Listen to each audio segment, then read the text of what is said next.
It's 2:30. We would like to welcome you to our first session, our first extension of community health outcome session of 2019. However, this is actually our 10th ECHO session. We want to welcome everyone. For purposes of time, I'll just introduce all the people that have joined us from our network. So we have a team joining us from Champande. You can just wave when we mention you, Champande. Champande Clinic is in Southern Province. I can see Edgar waving. Thank you so much. We have Mongo Urban joining us. Mongo Urban, can we have a wave? Okay, thank you so much so they can hear us. Kalabo District, I can see someone there. Thank you so much. Lewanika General. Lewanika General had joined us. Hello, Lewanika. Okay, so Lewanika can see us. And Petauke. Petauke was called Echo User just a minute ago. I think they are just changing their name. Okay, so there they are. So we are joined also by Petauke District in Eastern Province. Then we have Senanga General Hospital. Please wave. Oh, thank you. You are so diligent. We really appreciate you joining us.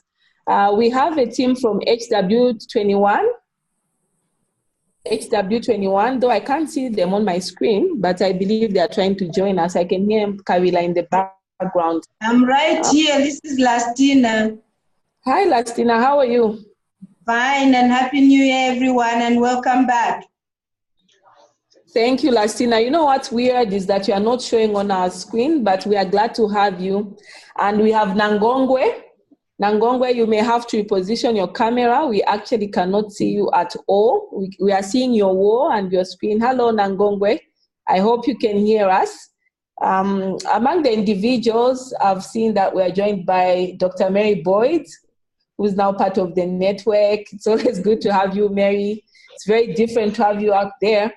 Then we are also joined by Dr. Muriana. Dr. Muriana is one of our panelists, so I'm so happy to see her. We invited her at short notice. I hope you can hear us. I did a sound check. I see she can hear us, so that's good. Then from Chai, we are joined by Lubinda. Unfortunately, we can't see you. If you don't mind, please bring on your camera, Lubinda, so that we can also see you. And there's also Maria Tonga. Oh, there's Lubinda. So I've met Lubinda before, actually, in a meeting last week. So Dr. Maria, we are also joined by her. She's always with us. You have to switch on your camera, Dr. Maria. Don't be shy. Okay, so then in the hub, our team is here as usual. So there's me, Sombo, there's the IT team, there's Nomsa from HW21. Our panelists are Dr. Muia, Dr. Thomas, and there's Dr. Zulu from the ID team. We are also joined by our colleagues all the way from the US. And we have some people from the PCO clinic downstairs. With that said, I think we'll ask Dr. Priscilla to share her slides. She's joining us all the way from Solwezi. So the topic for today is elimination of mother-to-child transmission. Then we'll move on to a case. So Dr. Priscilla, please share your screen. So she has 3 polling questions, which she will start with.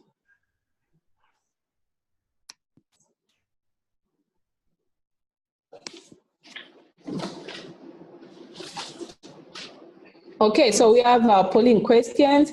Wow, they are perfect. I can see them, everyone can read them. So the Ministry of Health. Yes. So these are the questions that I have. Hello, Sombo, can I take it up? Please do. Hello? Please go ahead and go through them. Okay. The Ministry of Health. Hello, everyone. This is Priscilla Mulenga from the PMTCT department from Ministry of Health. The first question is, the Ministry of Health, through the PMTCT unit, has embarked on dual elimination of mother-to-child transmission, of which 2 diseases. I've actually given it away. Of which diseases? A, we have HIV and malaria. B, we have HIV and hepatitis. C, we have syphilis and HIV.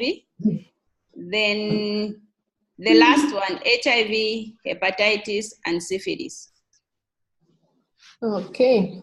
So how do I know that people are answering? Okay, so here they are actually, you are getting a lot of responses. So far, we have 5 people.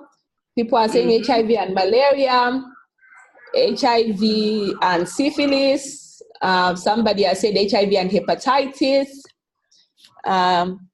No one has said HIV, hepatitis, and syphilis yet, because I guess there are 3. So we have some responses out of 9. Okay. So we have a number of people who feel it's HIV and malaria, HIV and hepatitis, syphilis and HIV.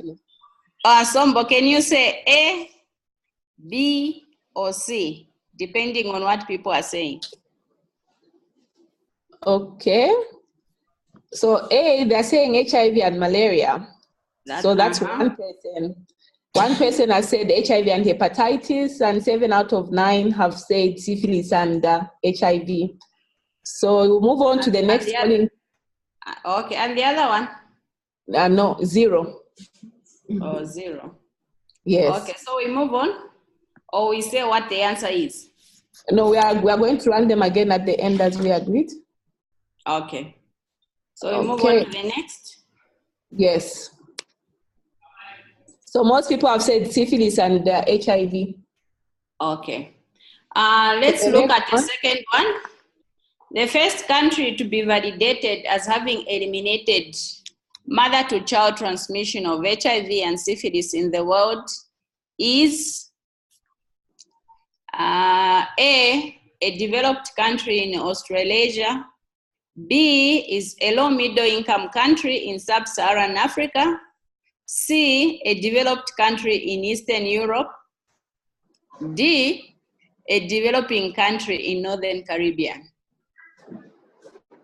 Okay, so we're still waiting for responses. In short, they're asking what was the first country to eliminate mother-to-child transmission of both syphilis and HIV. So this is a bit of general knowledge and a bit of geography. So 100% so far saying a low middle income country in sub-Saharan Africa. 100%? It's changing. Some people are saying a developed country in Eastern Europe. Then D, some people are saying a developing country in Northern Caribbean. A North Caribbean country. So most people are actually saying it's a low and middle income country in sub-Saharan Africa. Okay. Yes. We go to the next one? Yes, please.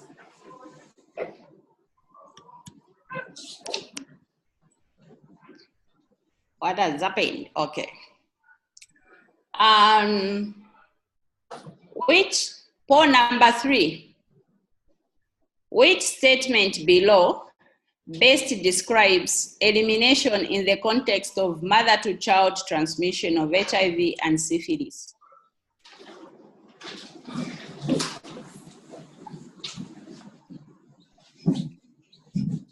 Okay. So A is eliminating the incidence of mother-to-child transmission of HIV and syphilis to 0, reducing the incidence of HIV and syphilis to less than 2%. That's B. Number C, and C is reducing mother-to-child transmission to very low levels of less than 5% in a breastfeeding population. Then D is eliminating new infections of both HIV and syphilis in the pediatric population. Okay, so we have a number of people saying eliminating the incidence of HIV and syphilis in terms of mother-to-child transmission to 0. Some people are saying that's A? Yes.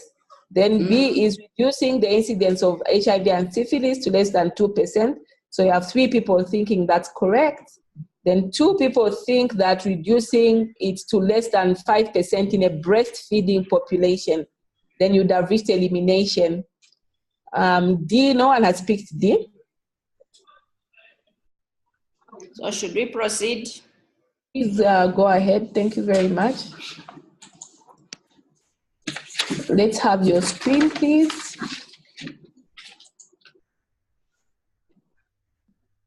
So we can see your screen. Can you see it? We can, but we can actually not see your, okay, yes. We can see you're trying to get the slides. I cannot see this, what was popping up. Can I just open from here then? Yes, we want you to share your screen. Okay, share my screen. Yes. Okay. Perfect. No, I've shared the wrong ones. This is the presentation itself.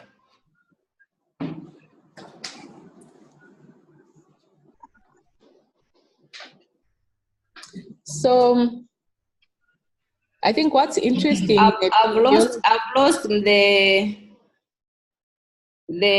questions, the presentation with questions. Can you do it from that fine. It's okay, don't worry. You can just bring up your presentation. We'll use the same polling questions from our end. It's okay. Yes, yes, do it. Or you want us to share our screen?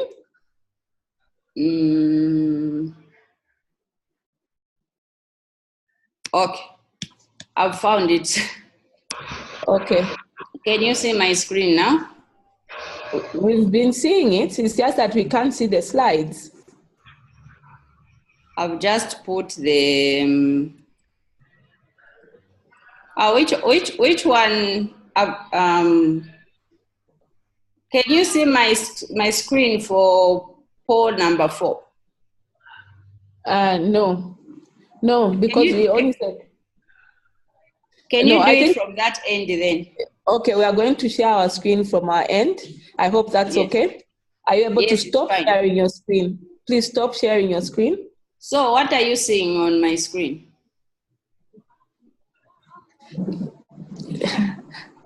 Well, we can see your screen, but it's not the slide set. So now we are going to share our screen from our end. I really liked your questions because they brought out issues of eradication and elimination. It makes you go back to your days of epidemiology. Thank you so much. We'll share from our end. Please go ahead. Can you see our screen now? Yes. Okay, perfect. So we can go ahead, skip the polling questions, please. Go to, yes, we were at 4, I think. Here you go. No, we are not going to do the 4th one because we only allow 3 polling questions. That's why we only put up 3. So we are done? Yes, we are done. Thanks. We are done with questions? Yes. Okay, all right.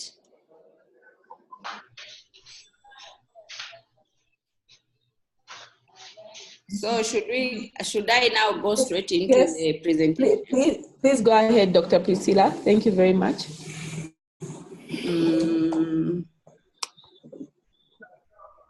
The pictures, how do I remove these pictures that are obstructing me from seeing what I...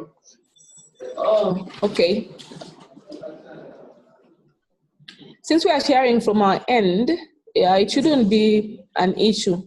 Are you able to just close everything, but don't switch off your echo? For this one, can I, because I'm seeing your screens.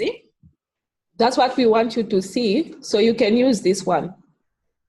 Yeah, but it's obscuring the presentation. Okay, I'm not sure what to do about that. I don't know if Chatonda can help us with that. But in the meantime, while we are trying to use that, I'll start. I just put in a bit of statistics. Yes. Otherwise, the screens, the other screens are actually obscuring the presentation from my end. But let me see, since I prepared this, I understand it. So the first one, the first slide, just a brief of statistics. We have 1.2 million people in the range of 15 to 59 living with HIV. It's an estimation. And this is from the Zambia study conducted in 2014, 2016, somewhere there. When you look at children below the age of 15 years, the estimated number of children living with HIV is around 89,000. And out of this 89,000, only about a half or so are on treatment. And I think as of December last year, there was a treatment gap of about 42%. So we know that more than 90% of pediatric HIV infection is actually due to mother to child transmission of HIV. The next slide. This slide is just showing my presentation outline. So we have background where we are coming from with prevention of mother to child transmission. Then we need to define what we mean by elimination and where we are, and then finally, how do we get there? This slide was supposed to have come even before the background. So the background has already been done. Let me just also emphasize that I thought of including the transmission rates. We know that without intervention, there's about 40% chance of women who are infected with HIV to transmit the virus to their unborn children or babies. 5 to 10% would occur in pregnancy. Much of the transmission, 10 to 20%, occurs during the time of delivery, and 5 to 20%. The 20% also depends on the duration of the breastfeeding. Next slide, please. Can you hear me? Yeah, so we cannot talk about PMTCT without referring to the prongs or pillars of PMTCT. These pillars, most of us know and understand, but it's just important to go back to the basics so that we remind ourselves. So prong 1 is about primary prevention of HIV among women of childbearing potential. Now we have moved from childbearing age to potential so that we are all inclusive. So in here, we need to optimize our prevention measures targeting these women. Here we have things like condom use, abstinence, delaying sexual debut, PrEP falls in here, PEP, all that prevention coalition activities, they fall under prong 1. Okay. Prong 2, we are looking at women living with HIV. So for these women, we need to prevent unintended pregnancies among them. So we need to make sure that we up our game when it comes to family planning. Okay. Then prong 3, it's targeting women who are infected and they become pregnant. So there are specific interventions that we need to do to ensure that this child, this mother ultimately ends up with a child who is not infected. And the last prong is children living with HIV. Those who get infected, we need to make sure that we link them to care. And of course, not forgetting the mother. If we had at all missed the mother during pregnancy, we need to make sure that this mother is linked to treatment. So these are the pillars, and we cannot do a PMTCT presentation without referring to these pillars, because each pillar provides a set of interventions. Where are we coming from? And the next slide, please. So in 2006, when we look at the evolution of PMTCT options, only those who had some form of immunosuppression were eligible to be given PMTCT services or interventions. As we moved on to 2010, we had 2 treatment options, option A and option B. The details should follow in the following slide. Okay, so we're moving from 2006, where only those with immunosuppression were eligible, not everyone.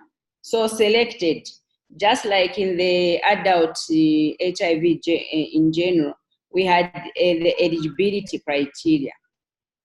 Moving on to 2012, a third additional option was recommended, and this was option B+, where you treat regardless of CD4 count or WHO clinical stage.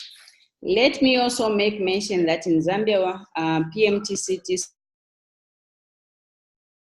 2006, and we used to use a single dose nevirapine. We can move on to the next slide. This slide is just emphasizing on the effectiveness of the different PMTCT interventions. Okay. So even with a single dose nevirapine that used to be given to our pregnant women infected with HIV at the onset of therapy, at the onset of labor, it is 88% effective. Moving on to dual therapy using zidovudine and NVP, the effectiveness actually increases to 94%. And then when we use combination ART, which started as option B+, and has since continued, we are calling it combination ART as at now, the effectiveness even increases to 98 to 99%. Yeah. I thought I should bring out this background. Though I'm not seeing like the entire slide, this slide is explaining what used to happen in the, with the different options. So for option A, a woman will be given AZT from as early as 14 weeks gestation, and then given the NVP to take when they go into labor. In labor, they would be given AZT 3TC, and then after delivery, the AZT 3TC would be continued for 7 days. Okay. For option B+,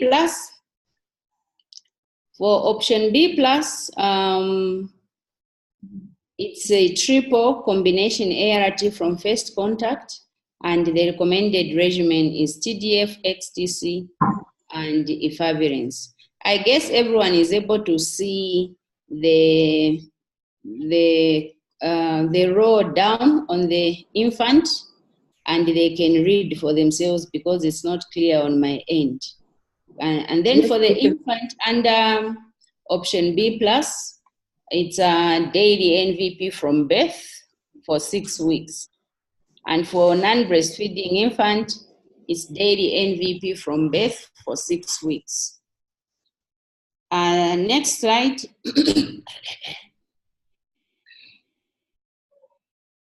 So we have since done away with option A. We are using option B+, what started as option B+, and we have continued with this, and the recommended regimen is TDF, XTC, and the efavirenz. Let me also be quick to mention that when you get to the guidelines, the 2018 guidelines, of course, what you are going to find is the TDF, XTC, and the DTG.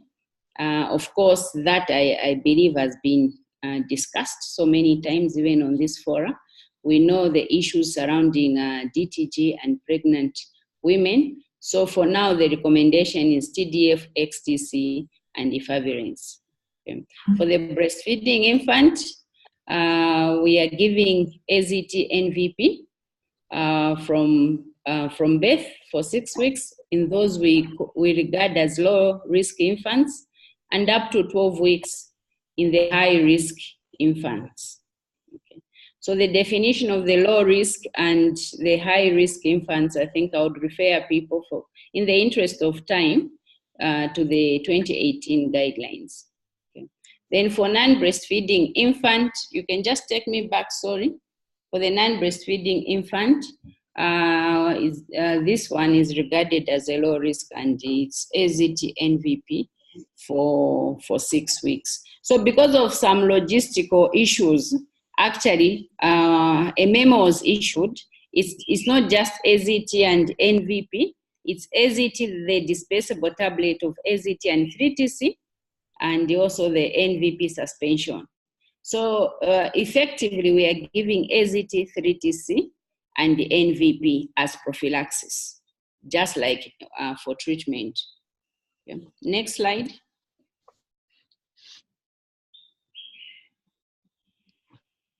So the current recommendation, this is just to emphasize that the current recommendation for PMTCT is lifelong combination ART at first contact.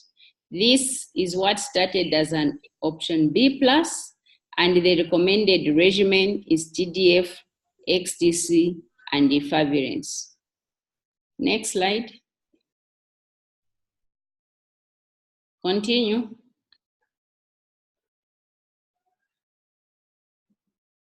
Yes. Okay. So now we should go to the definition. When we say elimination of mother-to-child transmission of HIV and syphilis, the dual elimination, what exactly are we saying? Okay. What is the implication? So in public health, when we define elimination in public health, this refers to reducing the incidence of the disease of interest to 0, okay, in a specific and defined geographical area. So this is what elimination means for public health. So when we say we are eliminating malaria, we want to bring the incidence of malaria to 0. We are eliminating malaria in Zambia or in Mukushi. It means in Mukushi, we want to reduce the incidence of malaria to 0. But when we come to HIV and syphilis, what our program has embarked on, okay? We know that though PMTCT measures are highly effective, they are not 100% effective, okay? So with that in mind, it may not be feasible currently in most settings to reduce the MTCT rate to 0, okay? So this is just the background to the definition of elimination for mother-to-child transmission of HIV and syphilis. The measures, the PMTCT measures are very effective. We have seen that we have reduced the MTCT rate now to about less than 5% in most districts, okay? But it may not be possible to reach 100%, meaning reaching 0. Okay? So when we say elimination of mother-to-child transmission of HIV and syphilis, we are not reducing that rate to 0. I hope it's clear. So now the definition is ensuring services of mother-to-child transmission of HIV and syphilis. We bring down that rate to very low levels, okay? Very low levels such that mother-to-child transmission is not or no longer a public health problem, okay? It will become clearer as I proceed. So here the learning point is we are not reducing our the MTCT rate to 0, but we are reducing it to such a low level such that it will no longer be a public health problem, okay? And maybe the other question I should ask, what is it that we are eliminating? We are not eliminating HIV, neither are we eliminating syphilis. We are focusing on the mode of transmission. Remember, we understand that over 95%, or is it around 95% of HIV in children is due to mother-to-child transmission. So what we are eliminating is mother-to-child transmission, the mode of transmission, not the HIV or the syphilis in children. So we want to bring down the mother-to-child transmission rate of HIV to less than 5% in our setting. And also for congenital syphilis, we want to bring down the case rate to less than 50 per 100,000 live births. Okay? The next slide. Can we, yes. So this slide is showing the indicators. We have the impact indicators and also the process indicators. So the first row, I'm not able to see clearly, but the first row, we are looking at the MTCT indicator for HIV, the impact indicator for HIV. For us to be validated, we need to have less than or equal to 5% in a breastfeeding population, okay? Our setting, Zambia, we are a breastfeeding population. So what we are targeting is MTCT rate for HIV of less than 5%, okay? But for non-breastfeeding population, I hear countries like Botswana, okay? There, the MTCT rate should even be lower, less than 2% for that setting, okay? We do not have an MTCT rate as an impact indicator for syphilis, okay?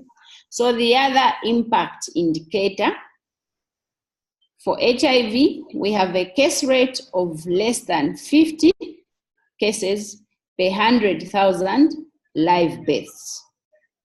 The same applies for syphilis. Case rate of less than 50 per 100,000 live births. So when you look at the impact indicators, you have 2 for HIV and you have 1 for syphilis. So this is what we are calling dual as the program, okay? Dual elimination of mother-to-child transmission. Okay, this is easier because the two diseases actually can be eliminated from the same platform of ANC and using similar interventions. So where you are eliminating MTCT for 2 diseases like we are doing as a country, it's dual. Okay, so HIV and syphilis. But when you add a third one, which is usually hepatitis, it becomes triple elimination.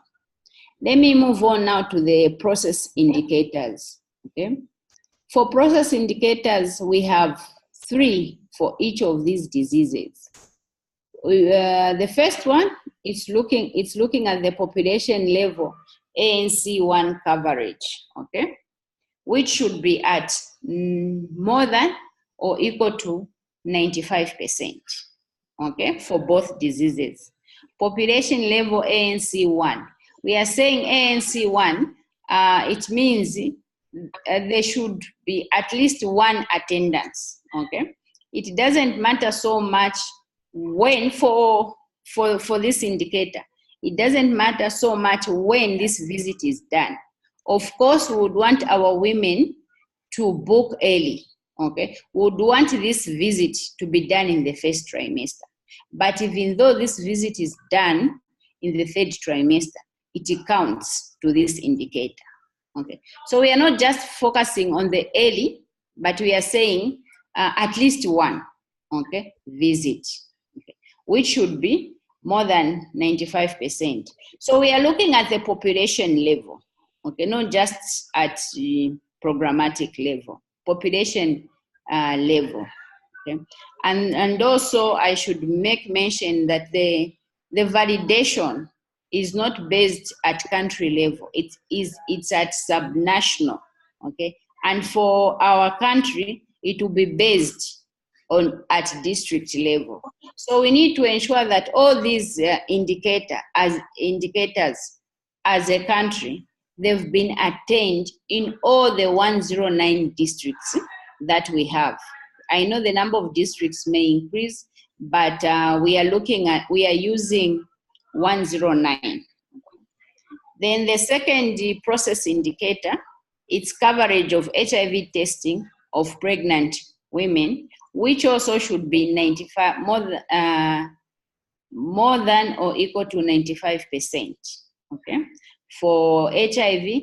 And then for syphilis is coverage of syphilis testing of pregnant women of more than or equal to 95%, okay. And the third process indicator, you have ART coverage of HIV-infected pregnant women of more than 95% or equal to 95%. And for syphilis, it's adequate treatment of syphilis seropositive pregnant women of more than or equal to 95%. So for the process indicators, for both HIV and syphilis, we are aiming 95% or better, okay? That's where we need to be for us to be validated as having eliminated mother-to-child transmission of these two diseases.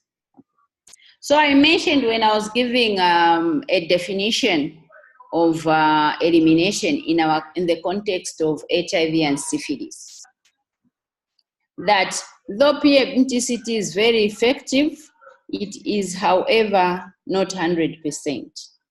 So in order to recognize, you can get back to the slide to path to elimination.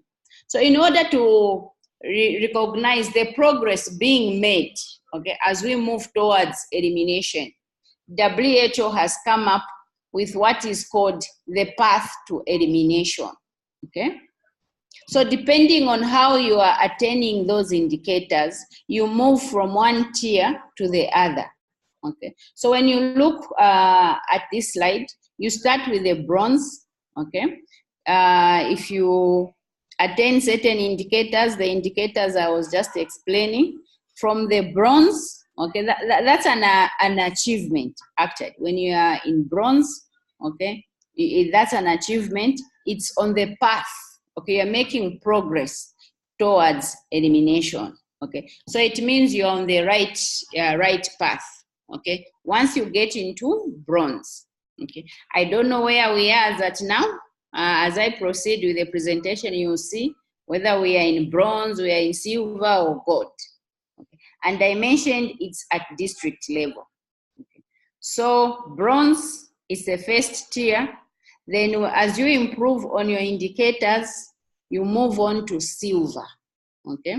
Silver, as we move, you improve, or as we improve as a country on our indicators, we move on to gold. Okay. Gold, we are almost there. Okay. With gold, the indicators are even similar. After gold, definitely we should be able to eliminate. Okay. So let's see what is in bronze, silver, gold. I've already explained what is in elimination. Okay. So for bronze, okay, a case rate, if I can just remind all of us, okay, I said for elimination, the case rate should be less than or equal to 50 cases per 100,000 live births, okay? So for bronze, the case, when we hit the case rate of less than or equal to 750 cases per 100,000 live births on the case rate, and also an MTCT rate of less than 5%, will be in bronze. Looking at the process indicators, if we reach all the three process indicators, coverage, ANC1, testing and ART coverage and seropositive treatment for syphilis, where we reach 90-90-90, we would be in bronze. Okay, we will be assessed as being in bronze. Okay, that's a milestone. When we improve the case rate between 750 to 500, 100,000 live births, okay, then we move on to silver. Okay.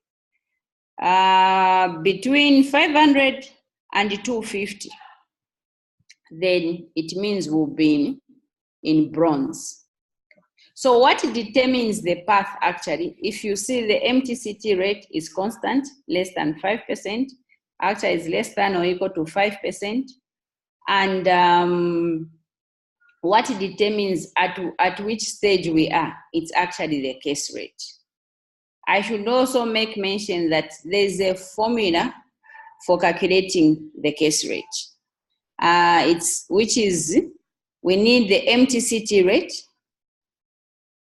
and the maternal prevalence, and then we need to multiply the MTCT rate, the maternal prevalence, and a factor of 10. So if your MTCT rate is 5, you need to understand what your maternal prevalence is. Let's give an example of 12. So 5 by 12, those good in maths, it will give you something. And then that figure, you need to multiply by a factor of 10, okay? For us to get what the case rate for the country is. So I was saying, we assume we have the MTCT rate of 12%. Then we have, we have the MTCT rate of 5. And we assume our maternal prevalence is at 12. We need to multiply this with a factor, which may give us, let's say, a case rate of 600 cases per 100,000 live births. So that's the formula for calculating the case rate. You need maternal prevalence and also the MTCT rate. And then you multiply with a constant, which is 10, okay? That's the path to elimination, okay?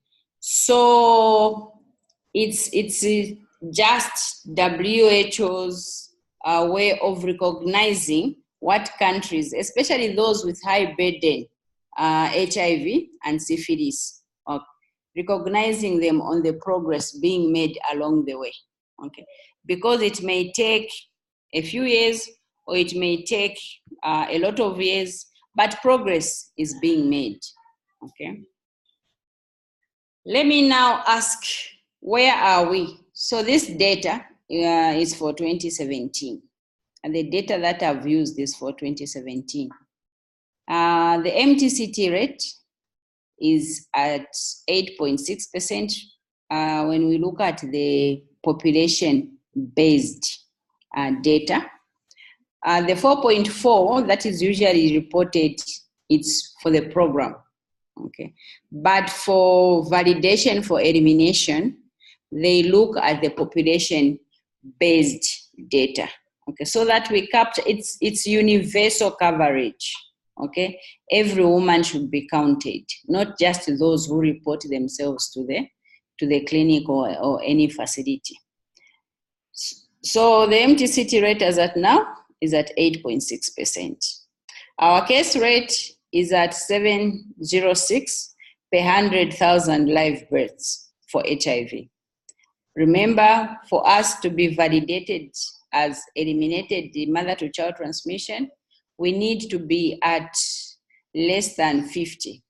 We are currently at 706 per 100,000 live births. And when we move on to the process indicators, the ANC1 coverage, we are at 78% for both diseases, HIV and syphilis. We need to push this to 95% or above. Then for testing for pregnant women, for HIV, we are at 94%. We are almost there actually. Okay, we just need to make sure that we do all different kinds of differentiated HIV testing so that we push the 94% to more than 95%.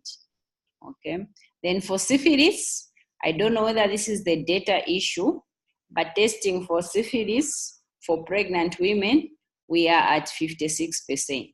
Okay, so it shows that we have issues around testing syphilis in pregnant women. We need to get to more 95% or above for syphilis. Okay. Looking at the ART coverage for pregnant women, we are at 88%. And for syphilis, because every woman who is tested, they receive the treatment.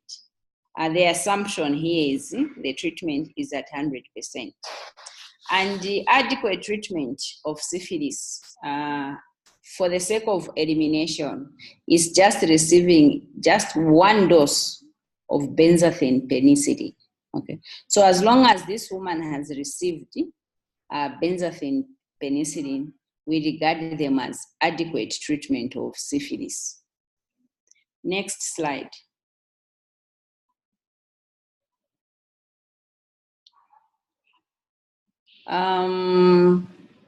This map, okay, like I mentioned, the validation will be based at district level. So this map was developed to show us where we are as regards the different process indicators and also some of the impact indicators according to the district. Unfortunately, my key is quite obscured, but where we have issues, like for this map is for ART coverage in HIV-infected pregnant women. Where it's red, it means we are below 50% coverage, okay? So we need to focus as a country in areas where we are in red, okay? Mostly, I think, Western Province, okay? You can see the districts there. We are struggling with the initiating women who are pregnant and infected, putting them on ART. Okay. Then next, we have the brown, okay? Like much of Southern Province and Solwezi there, it means we are struggling, okay? Struggling, we are maybe 50 to 75. The key is 50 to 75 years. Then it's followed by the green, okay? The green, the green is, we are almost there, 90 to 94, okay? Then the purple, is this purple? Yes, purple is in between. So where we have green, like Iteji, much of Central Province and the Eastern Province, they are between 90 and 94%. We can also have a look at the other map. Next slide, please. Okay, so this one is for syphilis testing. So this one, it speaks volumes. Most districts in our country actually, yes, just this slide. Most districts are actually less than 50% in terms of testing for syphilis, okay? So we did a bottleneck analysis and we've identified some of the issues that may be causing this picture, and hopefully we should be able to address, okay? So when you look at much of Northwestern Province, it's in red. We have a lot of districts in Western in red, and Yes, just a few isolated districts in green. So we have issues to do with testing of syphilis in pregnant women. Okay. Maybe I should also just point that apart from the data, the other thing that came up was the testing method. Okay, so in the plan, we're actually introducing dual HIV syphilis test. Okay, that's what we are advocating to address this challenge. Okay. Because the other testing methods proved to be difficult and they were not being done in facilities. Yeah, so we are trying to introduce the rapid tests and dual HIV and syphilis testing. Okay, that's what we have proposed in the plan. Okay. Hi, Dr. Priscilla. We've been working with the lab unit at MOH. So can we have the next slide? Sorry, Dr. Priscilla, are we able to just rush through the last few before we go back to the core questions? Can I have the last? Yes, I'm almost there.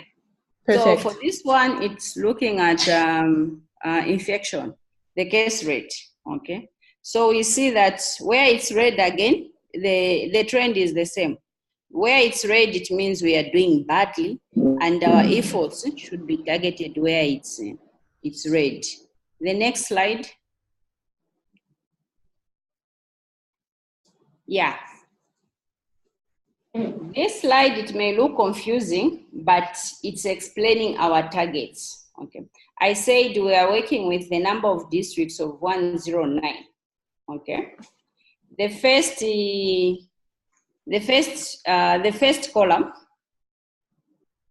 column. Okay. So when you add for 2019, by the end of 2019, we should have a number of districts in that having attained that percentage. 29, I can't see the first one, but the second one, 29 and 36, such that when you add, that should give you for 2019, 109 for that target. When you move on to 2020, we hope to have pushed 56 districts on that indicator to the range of 90 and 94.9, and 63% should be above 95%. Okay. Such that by 2021, all the districts for that indicator should have been above 95%, and the same for the other indicators. Okay. And the next slide.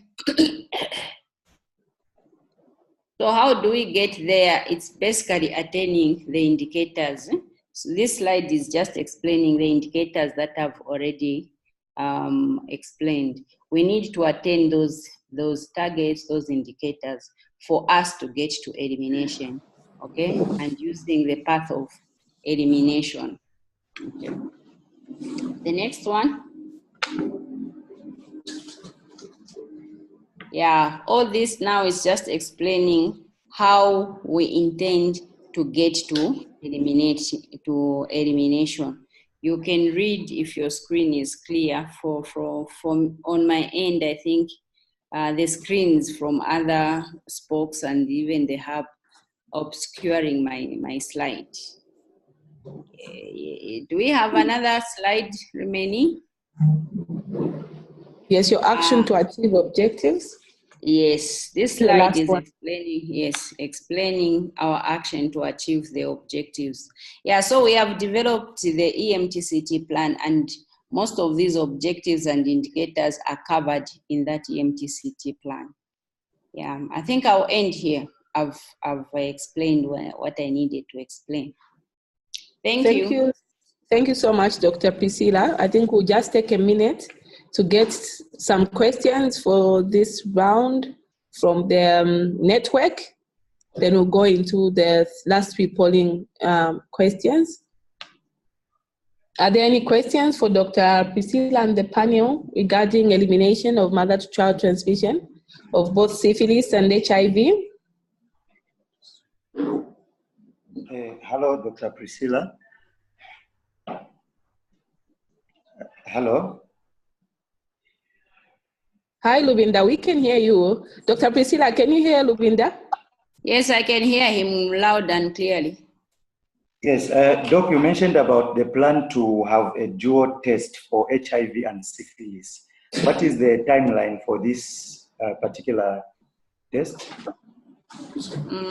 So I mentioned that the program is working with the lab unit, and I may not have like the timeline as at now. I need to refer to the document. We are working actively to have it as soon as possible. So though it's, as PMTCT we are pushing, it's a lab unit that is actually working on it. I believe I can get back to you when I have the clear timeline. Okay, so Luvinda is nodding. So I have a question, Dr. Muya. What are the consequences of congenital syphilis? Why should we care about eliminating syphilis? Dr. Chibangu, kindly prepare to share your screen. Okay, the consequences. So syphilis does affect the baby. If the baby is infected by syphilis from the mother-to-child transmission, a lot of effects on the child. Child doesn't grow well. Quite a number of, sometimes even some congenital anomalies are associated with syphilis. So it's important that it's eliminated, or at most, try as much as possible not to have the child infected by the syphilis. Yeah. Especially that it's treatable and curable. Yeah. But what I noticed in our data is that we don't have data on how many children are actually born with syphilis. What could be the reason for that? Could it be that we lack the diagnostic clinical skills to get it? Because I know one of the things they come with is this rash that can look like a staph skin infection. Not necessarily that we don't have the capacity to do it, to make a diagnosis. So we do. I think just to do data capturing. Okay, thank you. So we'll move on to the polling question. And also, I think the type of testing that we were doing, it was not convenient for the health care workers in the facilities. I think it was quite cumbersome. So that's how come we are trying to introduce the rapid test and involving HIV and syphilis. So on poll question number 3. Priscilla. So we are starting again. Pardon. Sorry, Dr. Foloshi. Yes. May I just give a response to Luvinda's question? No, please go ahead. So Luvinda asked over when we are going to have the dual kit. This is likely to come in the second quarter to third quarter of this year. And this kit is being planned for procurement under the Global Fund. So that's when we expect that kit. Thank you, Doc. Thank you, Dr. Mlenga, for that update. We appreciate. Okay. Should we proceed with number 3? Yes. Yes, we are just starting we are launching the poll again from our end. Okay. This one was done, right? Yes, we are just. Yes. Okay. So now we are going to take after your teaching. Okay. I can't hear you, Sombo. So we are now polling the question on what elimination is for HIV and syphilis. So far, one person has said reducing mother-to-child transmission to very low levels of less than 5% in a breastfeeding population. So far, that's what the 2 people who have answered. So we wait for 7 other people to respond. Okay, some people are saying less than 2%. Okay, and then some people are saying we're eliminating to 0. Are you able to discuss those answers and just tell us which one it is? Okay, so what we are saying here, if you revisit my presentation on the definition of what is elimination in our context, and for HIV and syphilis, we are saying we cannot reduce to 0, okay, because the interventions that we have, okay, they are very effective, and we have seen the reduction in the MTCT rate, but they are not 100%. So that's how come we cannot reach 0. Okay. So the fact that we cannot reach 0, we cannot say that we cannot be validated for elimination. So it's reducing it to very low levels of less than 5%, okay, in a breastfeeding population, and in a non-breastfeeding population to less than 2%. So once we attain those levels, mother-to-child transmission of HIV would no longer be a public health hazard. Okay. So we are not necessarily aiming for 0. It would be good to have 0, but even just less than 5% or less than 2% in breastfeeding and non-breastfeeding populations respectively, that is acceptable as elimination according to WHO guidelines. Okay, thank you very much. We're now running the second poll. Some people have said the first country to have been validated as having eliminated mother-to-child transmission of both your HIV and syphilis. So we have a lot of these. Some people are saying a country in Australasia. Would you like to tell us the answer for that, Dr. Priscilla? Cuba. So let's define Cuba. Where is Cuba? Cuba was the first country to be validated for elimination. So let's see, where is it, and is it a low whatever income country, middle country, or is it a developed country? So for me there, the lesson was, if Cuba is a developed country, maybe we will struggle, and maybe it's something like we may not be able to achieve. Okay. So maybe people can discuss, is it a developed low middle income country or what, in terms of the economic status? So we are drawing a blank on that one. I guess now we know it's developing and has eliminated syphilis and HIV. Yeah, so the lesson from there is, if Cuba, a developing country, has managed to eliminate, definitely we can also do it. Thank you so much. So your first polling question has been answered, actually. Most people have said syphilis and HIV. Okay. So 90% of the people have said the Ministry of Health is now trying to eliminate both syphilis and HIV, though 9% are still thinking it's HIV and malaria in terms of mother-to-child transmission. But I'm pretty sure malaria is not a big issue in terms of transmission from the mother to the child. Even if it's a big issue in pregnant women, it's a big issue in the pediatric population, but the transmission between mother and child is very rare. Actually, it's very little. It does happen. So I think this is not a big public health issue on itself. So Dr. Chibangu will now share his screen for our case. Our panelists, Dr. Chibangu, please go ahead and share your screen. Dr. Chibangu? Yes, doctor. Please share your screen. So our panelists today, we have Dr. Muya, who's with me here, but we also have Dr. Mubiana joining us from Siders. We also have Dr. Thomas, and of course we have the ID team.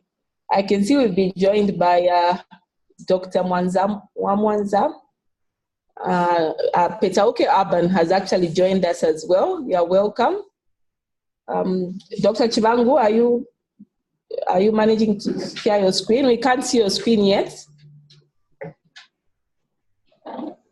Dr. Mpeta, you are welcome. We see you. And Jim Yunda, if you can just change your screen. We can't see you. We can just see the rest of the room. Dr. Chibangu, are you having a hard time doing that? Thank you, Myunda. We can now see you. Yes, doctor. It seems that you need to allow us from there. Okay, we'll share from our end. We'll share from our end.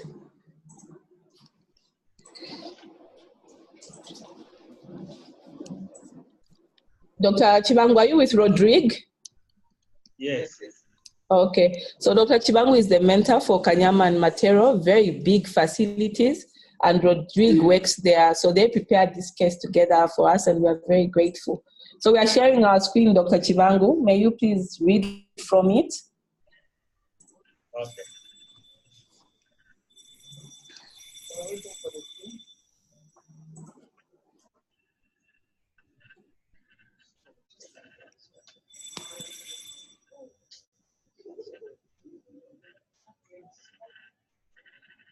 We are trying to share from our end, but Dr. Chibangu, you can start talking us through the case. That's fine. Dr. Chibangu, please start talking us through the case. Hi, Dr. Chibangu. Hi, we've managed to share now. Okay. We are going to take you through the case Rodrigue is going to present. Thank you very much. Can you please put that on slideshow and move closer to the microphone? We can barely hear you.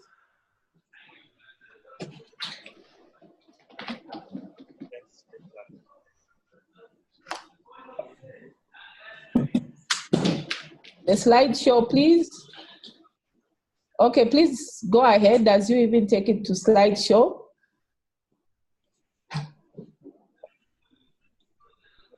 Can you go ahead? Yes, please go ahead and speak up. We can barely hear you. Good afternoon. Good afternoon. Yes, we are presenting from Matero Level 1 Hospital. This is Rodrigue from Howard University, working at Matero Level 1 Hospital. Sorry, Rodrigue, we can't hear you very well. Please move closer to your microphone.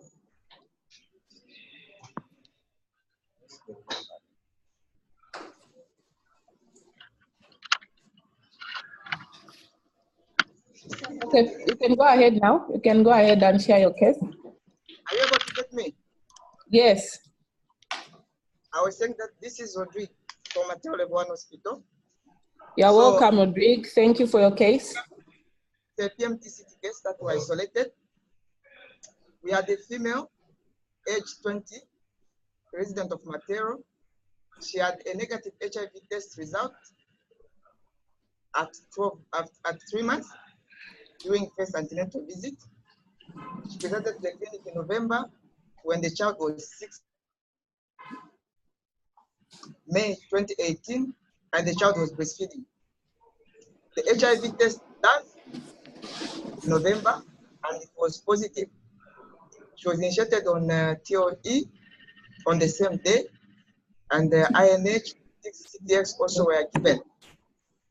She is married to a high-risk heterosexual who actually tested positive 2 weeks prior to her HIV diagnosis, but he had declined further care. She is currently using injectable contraceptives. On physical exam, the mom, the weight was 45 kg, height 1.53 meters, BMI of 19.2, temperature 36.7, RR was 18, BP 125/70, pulse 82. The baby, birth weight 4.1, the last weight was 7.6, and the immunization is up to date. Available results from a November visit were lost. We collected today. CD4 count not available up to now, but creatinine, AOT are on all of them at the range of normal. Full blood count, nothing abnormal, HB 13.2. Child DBS collected in November, but still pending result. Today at point of care, we did NAT, which came out negative. So our questions are, what is the best management for this child? That's the first question. The second one is, what is the best management for the mother? Okay, thank you very much, Rodrigue. I'll just run over the case because we can't hear you very well. So for the sake of the network, I'm going to go ahead and run over that case. So Rodrigue and Chibangu are talking about a 20-year-old female who lives somewhere in Matero. when she was 3 months pregnant, she was seen in antenatal care and had a negative HIV test. However, this lady is married to a high-risk heterosexual who just 2 weeks ago tested positive but has refused to go into care. So when this lady presented in November, she had come with some vague medical symptoms. And at this point, her child was about 6 months old. This child was breastfeeding. That's when she got her first HIV positive test. She was actually commenced on TLE in November, along with isoniazid and cotrimoxazole. Currently, she's on injectable contraceptives. On examination, there's nothing remarkable. The baby seems okay as well. On the results, they had attempted to collect some results, but these are somehow lost. I'm not sure how this has happened because I know that material is E-first. You can correct me if I'm wrong. For the child, the DBS was done, which they've been following up since November. But today they managed to do a point of care test and that was negative. So they were curious in how they should go about managing this child, seeing that we are outside that usual timing for when we start your prophylaxis. And how should we handle this woman as well? She's on ART for 3 months now. So what's the best care for them? At this point, I'll allow questions from the network. If we can remember how to raise our hands. So, Rodrigue, please stop sharing your screen so that we can see the network. Rodrigue and Chibangu, thank you very much. Okay, we come to the hand last.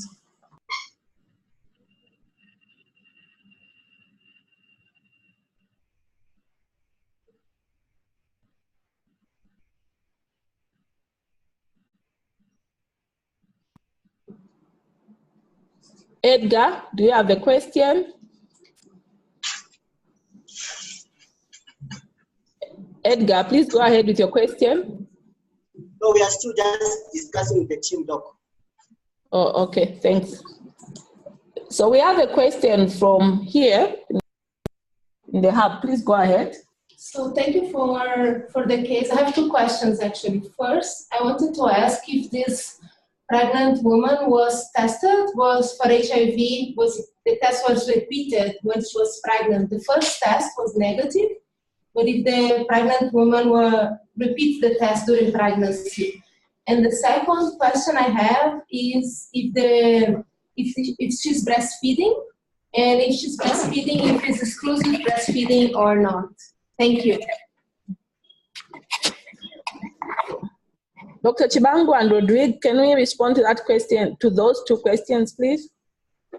Yes, on the part of testing, she fully tested, she tested at 3 months, at 6, at 9, and the latest negative test was on 25th October 2018 at when she came for family planning, which was negative. And on the part of breastfeeding, she has been exclusively breastfeeding. Okay, so Rodrigue says this lady is exclusively breastfeeding. So she had several negative tests. I think there's a question that everyone is itching for, especially that we are describing her husband as a high-risk heterosexual. We had a lot of opportunities here. We were testing this woman, but I don't want to preempt what I'm... Have any questions from the network? Lewanika, please go ahead with your question. Okay, thank you. This is Lukonga from Lewanika. Hi, Lukonga. Yes, my question is after knowing the status of the mother and testing the baby, did they put the baby on any prophylaxis? Rodrigue. Yes, prophylaxis was given. We started the child on SAT, 20C, that's the verify. And they started. Okay, so they started the child. So remember, they had to retrospectively go back on this case because they just came across this when they were curious about the mom. So they did find out today that the child was put on AZT, 3TC, and nevirapine. So I guess their question is, how long should they keep this child on AZT, 3TC, and nevirapine?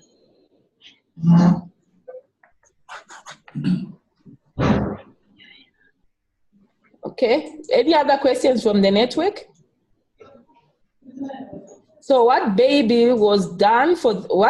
was done for the baby to confirm the HIV diagnosis? Rodrigue and Katamba.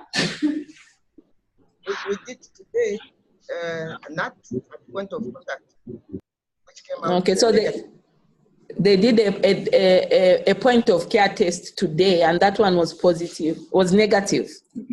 It was negative. Any other questions? So Mongo Urban has a question. Please go ahead with your question. Yes, I'm Madongo. I would like to find out, now that the husband has declined, what is the way forward? Are you going to leave him just like that or what? There's a question, guys. Have we gotten it? Are we going to leave him just like that?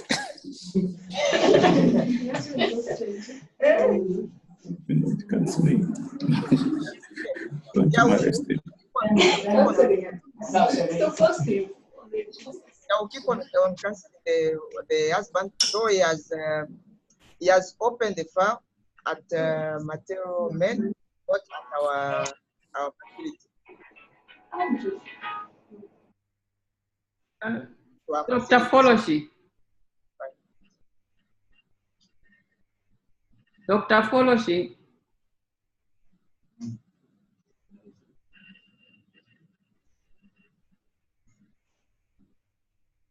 Yes, Dr. Mlenga, please go ahead. Dr. Muya, so we have the nucleic acid test point of care available now? Yes, in some centers. I saw one in George and Matero. They do have. And I think in the interpretation, when was the mother started on treatment? Because there are those when you're interpreting the NAT, which you need to take care also in mind. If the mother was on treatment, can we confirm then that that is positive?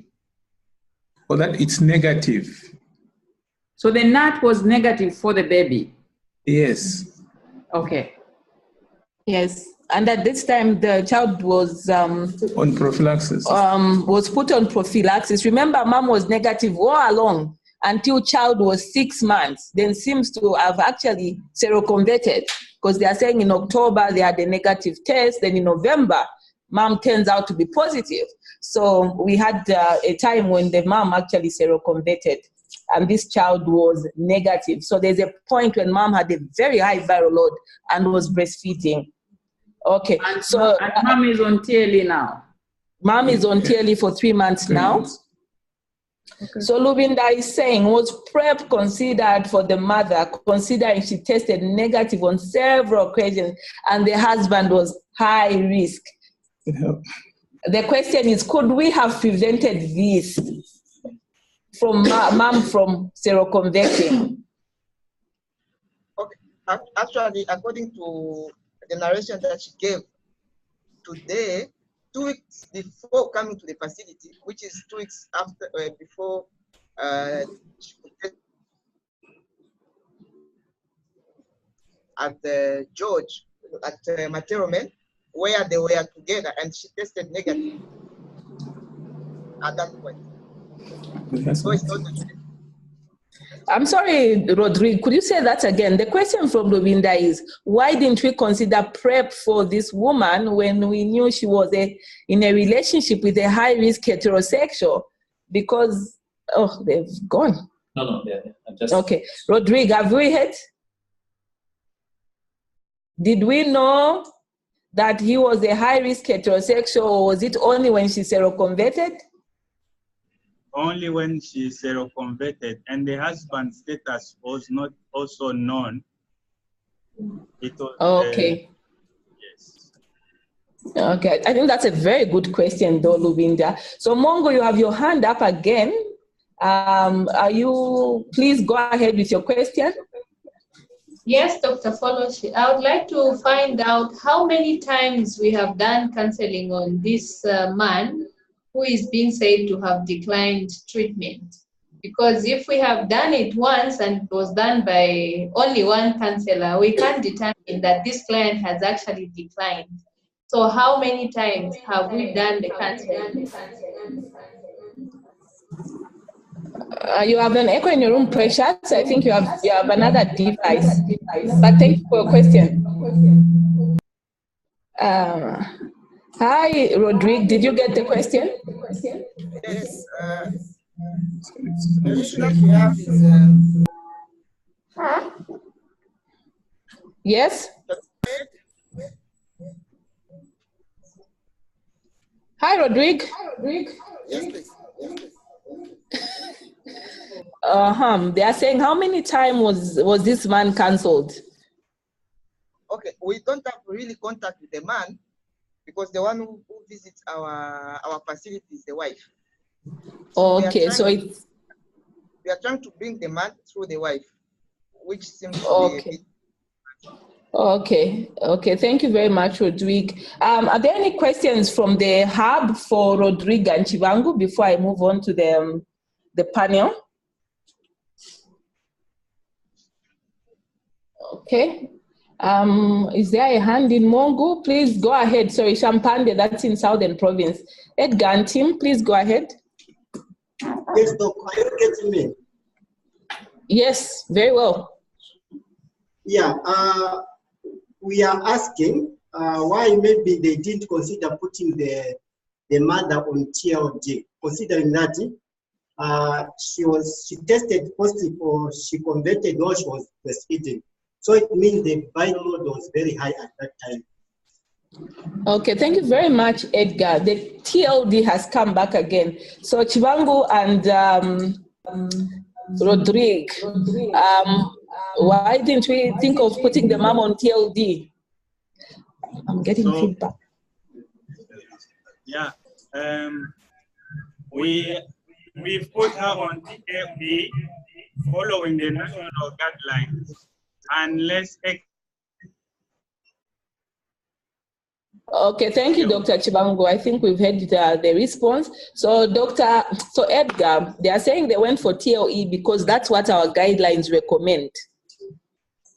Yeah, but the same guidelines, it also says it cannot be used in pregnant women. And since she had already delivered, I think would have considered lowering the viral load to save the child.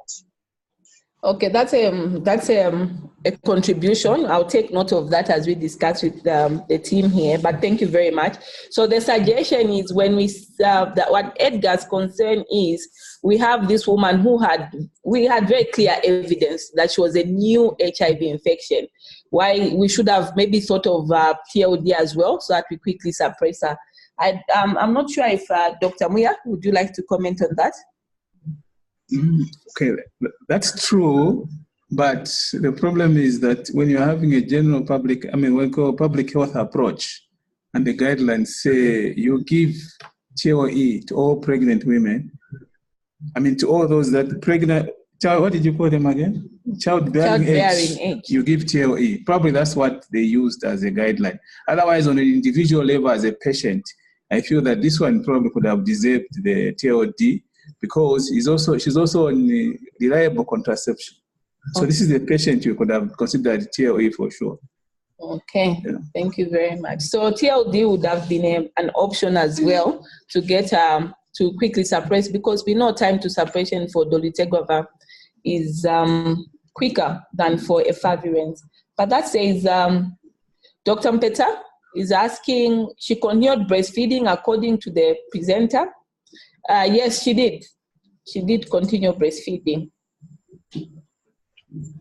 Okay, do we have any comments?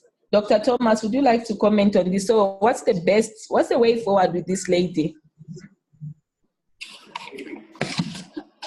I think we explained already, like TLE at the moment. But my concern is with the baby. This baby was breastfeeding even when the mother was on ARVs for less than 3 months, where she still had a very high viral load. When are we planning to retest this baby? This baby may be in the window period, even though this point of care came as negative today. The possibility is there. So when are we planning to do the next NAT on this baby? I think maybe we can advise when they should do it, because this is a very unique case. The child is now, is it 9 months? Yeah. Or when should they test again, and what are the issues surrounding this? Because mom is still breastfeeding. Maybe after 6 weeks, since so that we cover the window period. If she got infected, I think it's safe to repeat after 6 weeks. Okay, I think let's do this. For the guidelines, the way they are, they did a good job in the sense that as soon as they saw the baby, after testing the mother, they started prophylaxis and did a DBS for NAT tests. That was very good on their part. The only unfortunate thing was that the results didn't come back on time. We're just wondering why within Lusaka we should take that long to have results back. I think they did a good job. But according to the guidelines, once the mother was started on prophylaxis and the baby was started on prophylaxis, after 3 months or 6, in this case, it would be 12 months of prophylaxis for the baby and 12 weeks for the mother. So at that point, we could actually have stopped the prophylaxis. But now the only trouble is that in such a circumstance, we know the father is high risk. So that is already another problem. But otherwise, as per guidelines, we expect that we defined initially this baby as high risk. So expected prophylaxis for 12 weeks. And then you stop the prophylaxis. Now the child is 9 months. At this point, we need to test, because our algorithm shows that at birth or first contact, 6 weeks, then 6 months you do NAT. At 9 months, you do a rapid test. If you're positive, you do a NAT. And then 12 months, from 9 months up to 24 months, you do a rapid test. If they are positive, then you do a NAT. So from this point, they should be doing rapid tests for this child. Yeah, although WHO now is recommending that at 9 months, although I haven't adopted yet as Zambia, that we do a NAT at 9 months. Okay, which looks like what they did today. Yeah, which they did today. And it's negative, which is great. Yeah, but Dr. Muya, what's very interesting about this case is even if, and I think maybe that's why Precious was asking, this is one of the few cases where dad's HIV still continues to put the child at risk. Because mom is still breastfeeding, she may be on TLD, but if she gets reinfected, she will still keep on spilling it in her breast milk. So we need to treat that as well, isn't it? We do, hoping since the mom she's already on TLE, it will be both things for the mother. Yes. Prophylaxis as well as treatment. So she's on, if it was prophylaxis, that put her on Truvada, isn't it? Tenofovir, lamivudine, or emtricitabine, which is like prevention. But this case is for treatment. So we hope that whatever comes from the father, as long as if it's not resistant, it will help to infect the mother as a new infection, as well as suppress whatever she has herself. So probably we expect that to have dual effect on the mother. So dual effect. But ideally, dad should be treated. Yes, ideally, dad should be treated. The best is continued counseling to convince this father that he needs to go on treatment. That's very important for his own health, as well as for the health family. For the family. Health, okay? Yeah. So Mary has a question, and I see a question from Petauke. So I'll start with Mary's question. Can you please clarify what regime this child is on? Is she on AZT3TC and nevirapine? Dr. Chivangu and Rodrigue, is the child on AZT3TC and nevirapine? Yes, the child is on AZT3TC and nevirapine. AZT3TC and nevirapine. So I see a hand. Petauke Aban, please go ahead with your question, sir. Yeah, I wanted to ask, I have a question to ask. Please go ahead. Yeah, they said the husband came and was tested positive. Did they make some 2 or 3 times follow-up to make sure that they brought the husband to the hospital? Thank you very much for that. And the other question is, we are talking of the Cuba. I don't know the measures that the Cuba has used to achieve that. Okay, thank you very much. So have we brought the the husband in and out of the hospital. We are getting feedback. Rodrigue, there's a question. Have we bothered to bring the husband back in? I know you mentioned that he's opened the file at Matero. I think they are still trying to engage him. As for Cuba, unfortunately, I cannot see Dr. Priscilla. Is she online? Is she still online? Dr. Priscilla, are you still with us?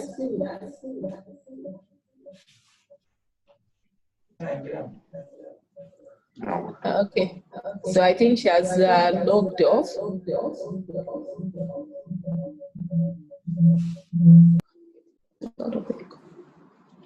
Okay. So unfortunately, she can't answer that question. She's no longer with us. I think she was en route to somewhere. So I think Mary has another question. One advice for this man is to consider self-testing to one of the community health workers for that site. Dr. Shivangu and Rodrigue.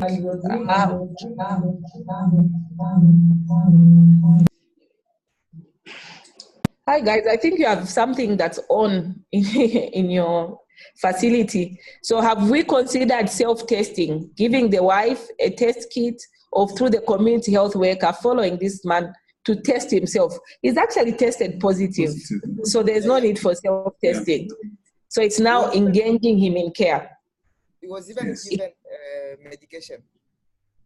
Oh, so ART has been started. So ART. So we don't know if he's taken. Sorry, Mary. Apparently, he's tested positive and medication was given.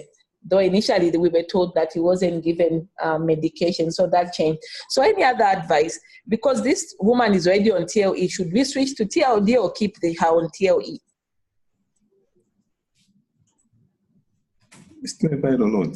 Yes, I propose that you do a viral load at this point to see if the lady is suppressed. And we were looking for that when you said you had recollected bloods today to see if she had managed to suppress at 3 months. Because at 3 months, actually, you can suppress with TLE, meaning there will be no need for you to change to TLD.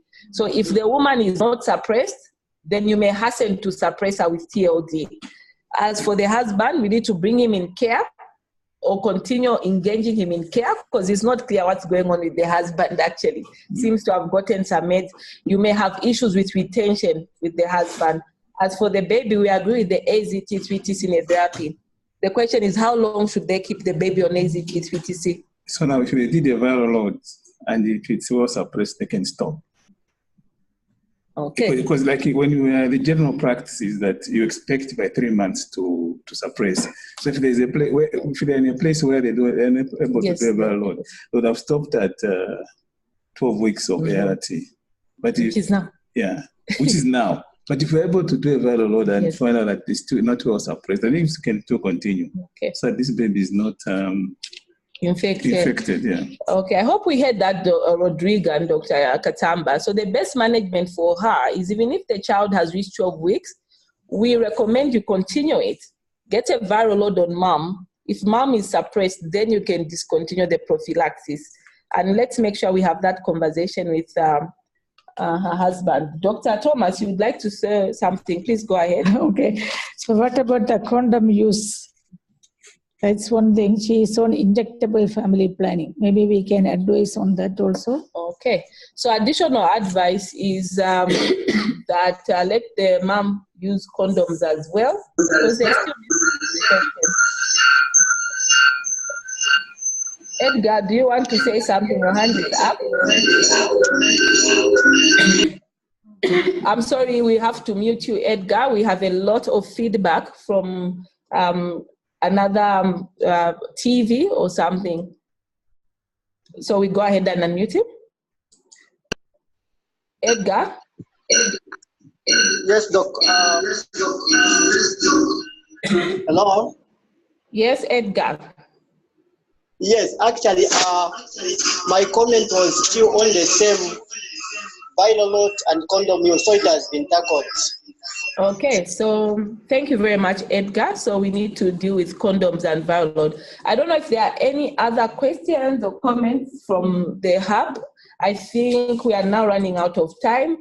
Matero husband has declined treatment. This is coming from Matero. So I think the advice for Rodrigue and Chibangu is you need to really follow up, because we are getting two pieces of information, that husband is on treatment and husband is not. So when you get further information, we can advise on that. But let's get husband on treatment. I think because of time, we need to wind up now. And thank you very much, Dr. Muya. Just one comment. Yes, Dr. Muya. You asked me on why should we eliminate syphilis. Mm-hmm. Yeah, so it's very important to eliminate syphilis because it's one of the common causes of stillbirths, yes, neonatal deaths, and also when baby is born, we call it a mimics all sorts of diseases as a presentation. And then a long-term sequelae or complications, some of them central neural deafness, may cause hydrocephalus, cerebral palsy. So the effects on the baby in the long term are quite many, and you can imagine something that can be prevented, you won't have an effect for a long time on this baby. Thank you very much. Blindness included. Thank you very much. I wanted to hear that because we know that all over the world we have 1 million women giving birth to children. These women are infected with syphilis, something that's treatable with something that's very, very cheap. So we should try to eliminate syphilis. I think it needs a bigger voice. So next week we have Dr. Klassen Cassidy from University of Maryland. He'll be talking about PrEP. And on his panel will be Dr. Chitaluchanda, Dr. Mundia, and Dr. Mundia Mwitumwa. So we'll see you next week at 14:30. And thank you very much, Dr. Muya, Dr. Thomas, Chibangu, and Rodrigue. We hope that was helpful for your case. Thank you. Dr. Mate.